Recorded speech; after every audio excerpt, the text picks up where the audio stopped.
All right, guys, I'm trying to move on. I got a whole list right down here of topics to bring for you guys today. Every time I get done talking, I got to hear from somebody, okay? I'm just going to name them somebody who then is questioning today my thoughts. Let me tell you what I just had to deal with, okay? I brought you a second piece I never meant to. I've done 2 Bo pieces today I never meant to. I got to bring you a third, because here's what I said. I said, Chael, you don't want to bring up a guy too quickly. Now, I don't disagree with that, right? Like, that sounds really beautiful, but again, I don't want to hear what makes sense, because I hear that all the time. And it's one of the reasons that MMA businesses go out of business.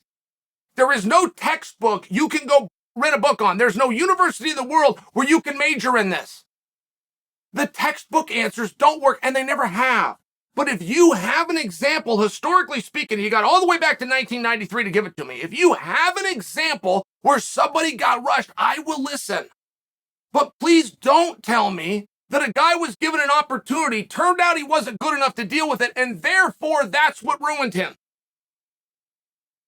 You either can deal with these guys or you can't, and there's a place to go learn how to fight. And that's the next thing I'm going to ask you. Also, historically, show me somebody that's gotten better at fighting by fighting. And you will be stuck unless you're a fan of the amateurs. If you came through the FCFF, you were over the Roseland, King of the Cage, Gladiator Challenge, if you're doing one of these, I imagine that you did get better and you did get polished. The UFC is not for guys learning how to fight. It never has been. The UFC is laser locked on their motto, which is this champions and contenders. But they are laser focused on that. In 20 years, guys, we've only had fun twice. I mean, just so you understand. And one of those times we had fun was to bring in James Toney. Now, that's real obvious in hindsight, but it wasn't at the time. There's a world boxing champion, by the way, who had a number of fights, and I know it was obvious after we saw it. I understand all of those things, but you are forgetting going into that fight. You are forgetting how nervous the MMA community was. You're forgetting why Randy Couture shot a low single, which has never been shot. It is an attack that has never been done in the history of MMA, before or since. But he went to that technique because he was nervous. We didn't know. We really didn't know. And that's one of the times that we got to have fun. But we had to test this whole boxer versus MMA at some point. Tell me somebody that you've seen in the UFC who by fighting got better at fighting, or bring me a fighter that just says he did. Just find a guy like me. Just find a guy that went through it and spent some time over there, that raises his hand and says, you know what, I got better. I got better getting out there and fighting. It's the one sport where you don't.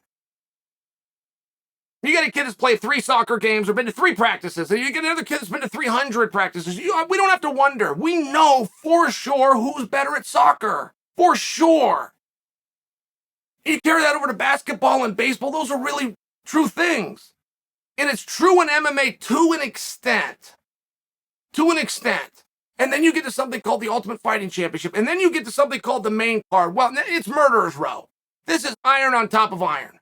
If there's 2 guys there that don't deserve their spot, get them together. You didn't bring up a guy too quickly. You tested a theory. It turned out you were wrong. It turned out your guy wasn't good enough. A promoter keeps the lights on by risks and by gambles. And a promoter must always ask himself one question: what if? What if? So I'm talking about Bo Nickal right now. I'm talking about a guy who might be the best in the world. Now, I could be getting ahead of myself, but let's test this. What is it we're supposed to gain by signing a brand new guy to go in there to fight on TV and taking up those spots? What is it that we're supposed to gain? Now, we have to do those things. The guys at 185 pounds that would like to fight on December 10th, who don't know if they're going to be able to, but they're pretty sure they're not going to be fighting on TV, every one of those guys should be calling out Bo. None of them have. So you do have to wear a lot of hats at once.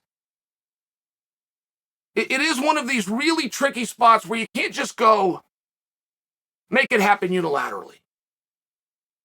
But as far as don't rush a guy, why not? Is he over here to learn how to fight? Is that what this is? Is that what you think that this is? He needs experience. He can't deal with nerves. We don't know how he's going to do in the third round. He's never proved his condition. I mean, what exactly are you questioning him? Because then I wonder how he got in here in the first place. Since when have we been signing guys in the very first place to come over to this? And what is rushing a guy, by the way? Is rushing a guy what we did with Conor McGregor? Where in his first fight, we gave him a $50,000 bonus. On his second fight, we made a main event of the undercard. In this third fight, we did it in home territory, and he sold out an arena. Was that rushing him? Because if you look at Conor's career, we do have to wonder, how long was Conor the best in the world? He told us on day one, I'm the best. On day one, he said, bring me Jose Aldo, and I'll knock him out. Did Conor get a whole bunch better, and that's why he had an 11-second finish? I mean, is that what you're arguing? I'm just asking, what is rushing a guy?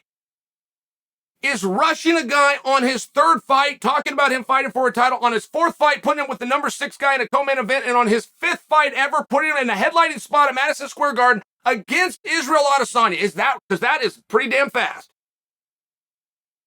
And you're going to instantly push back. You say, but Pierre is different. Pierre was a striker. He came over from the kickboxing world. I don't disagree with you. None of these guys have an 0-0 past. Bo Nickal has wrestled 1,000 matches. In front of me, Bo Nickal has wrestled 113 matches. In front of me, that I have seen. He lost one of them. And in all fairness, he went overseas one time. I read about it. I didn't see it, and he lost another one. So what is it that's rushing about Bo Nickal and all those matches he had? What is it that's not rushing Pierre? Whose third fight the Tyson began, his fourth fight is a co-main against the number 6 guy in the world. In his fourth fight, he takes on number 6. In only his fifth fight, he will be headlining Madison Square Garden opposite Israel Adesanya. That seems fast to me. Paddy the Baddy, so is it 3 fights, guys? So if Paddy the Baddy is going to be on the same trajectory that Pierre is on, Paddy's had 3 fights. So his fourth fight, he's going to fight the number 6 guy. And if he wins that, he's going to fight for the world championship at number 5. Or he's not, because you brought him along slowly. I'm just asking the two different juxtapositions. And you don't really have a choice, right? Everybody lets their life get decided for them. There's a matchmaker's meeting. We're going to find out. You're going to get these calls. It has to be done that way because you guys don't handle it yourself. You don't handle it yourself. You don't offer a suggestion. And Dana has been all the way too polite in asking you to. He's been very candid. He's been very calm. He's been very consistent. And he's even been polite when he says, please don't thank your sponsors. Please don't thank your mom and dad. Please don't thank your trainer. When I give you a post-fight interview, please tell the audience who you'd like to fight next. Dana's been extremely consistent with that. He's never asked for anything else. Never told you what to do, never told you what tone to do it in. He's been very consistent. He comes out, he tells the media that this is what I'd like to see guys do. I'd like them to say who they're going to fight next. Merab looks to be the number 1 contender. Competitive-wise, it appears that Merab has done everything he has to do to be a number 1 contender. But the champion is Aljo Sterling. And Joe Rogan asked Merab if he would like to execute that number 1 contendership and take on Aljo, who was in his corner as his good friend and was in the cage only feet away from him. Merab said, no, that's my friend, no. But that got addressed at the post-fight press conference by Dana, who admitted Merab qualifies for a title. And then Dana said, but he says he doesn't want to fight Aljo. And then Dana says he did himself no favors tonight. If you're not listening to those words very carefully, if you don't understand what that meant, if you're not able to take those statements from the decision maker and apply them to your own career, there's not a whole lot of reason we're doing this over here. Bo has told us who he wants to fight. He wants to fight Chimaev. Now, make sure you understand the psychology. Do you know why my page is the biggest page in MMA? And I'm not looking to shine my own wheels and be a dick about it, but do you want to know why? I don't bring you inside scoop. I have never broken a story. And that's what they say you got to do. If you want to be a commentator in sport, that's what you got to do, man. You got to get in the inside. You got to break through. You got to be like Jay Glazer. You got to be like L1. It's the only way to do it. I've never done it once, and I'm bigger than everybody. But I bring to you the psychology. That's all I do over here. I explain the business from a psychological standpoint. I've never given you an X's and O's. I've never told you this is a southpaw who's got to stay on the outside and they got to land that hook and they've got to counter with the left. If they don't do that, they're going to... I don't do that. But I bring you something that nobody else understands. Okay? And sometimes I take things for granted. I forget it's the professor running class. And sometimes when I'm treating us all as equals. I've got to remember to not do that. But let me lay out the psychology with Bo Nickal as it pertains to Chimaev, just so you understand, okay? Bo Nickal has called out Chimaev. Bo Nickal is in the UFC and Chimaev is in the UFC.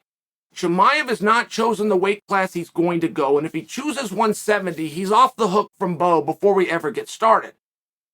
If Chimaev doesn't want off the hook, if he wants to come in here and stop this big-eared redheaded kid who's never had a match in the actual organization and dared to call out his name, then we will see that fight. Make no mistake. You'll hear about it. You guys will hear about it. Chimaev will make it public, but then Chimaev will pick up a phone and go to the boss privately. Exact same way as, say, Adesanya did when he fought Yoel Romero. Yoel, who was not a number one contender, and as a matter of fact was coming off of a loss. But he wanted the fight. And he was able to get a hold of him directly. Now, if Chimaev does that, you will see Chimaev fight with Bo. But stay with me, guys. Bo's going to come after Chimaev. If Chimaev doesn't want to do that fight, he's going to ignore him. He learned how to do that because guys have been doing that to him for 2 years. And they didn't take any bumps or bruises. Chimaev is just going to simply ignore him. Then Bo comes after him again. He comes after him again. He comes after him again. Now, at some point in there, Bo signs his opponent to fight on December 10th. That will be made public. And once that's public, Bo is now not an option. And that's where most guys historically find their balls. That's where guys, then Chimaev will come out. And I'm not calling out Chimaev here. I'm using Chimaev as an example because it's a name that you know and it's who Bo challenged. But the reason it's so important that Bo not only called him out last night, he calls him out again today and tomorrow and the next day is because eventually he's going to get a response. No response, no fight. Ever. There has never been a call out that worked that didn't get a response. And Chimaev might not respond. That's true. He might blow it off. But eventually Bo will sign to fight somebody else. And that's the day that Team Chimaev will start accepting this match. So it's your first step in that direction. But either way, you've now associated yourself with that class. Do you guys know a singer called David Allan Coe? Okay, David Allan Coe sucks. David Allan Coe sucks so bad that I went to his concert. I bought all the tickets, big night out. I'm being the big swinging guy in the room. Take this whole group. And we all got up and left. It was terrible. But I thought David Coe was a legend. I thought he was a legend because before I was born, he sung a song. And he talks about in the song, Willie, Waylon, and me. The song's called Willie, Waylon, and me. Now, Willie's a big deal, Nelson. Waylon Jennings, the legend. And Dave and Coe apparently were buddies. They apparently sang together. They apparently traveled the roads together and did shows together. I mean, I assume that's true because he sang a song, Willie Waylon and me. Grew up my whole life thinking this guy is an ex-big. You got Johnny Cash and you got Murrow, you got David Coe in there. I assume that because he put the song out. Turned out those guys didn't like him. Turns out they never worked with him. Turned out there was never a duet. There was never a cooperation between them. The guy just sang the song. And I bought tickets 30 years later because I thought I was going to see a legend.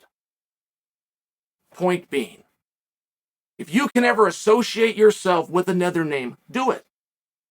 And Chimaev didn't call out Bo because that's not the name he wants to associate with. He calls out Kamaru Usman. He calls out Leon. He calls out Pierre and Adesanya. He's trying to associate. He's trying to be one of them. And over a short period of time, you then in your psyche believe that he is.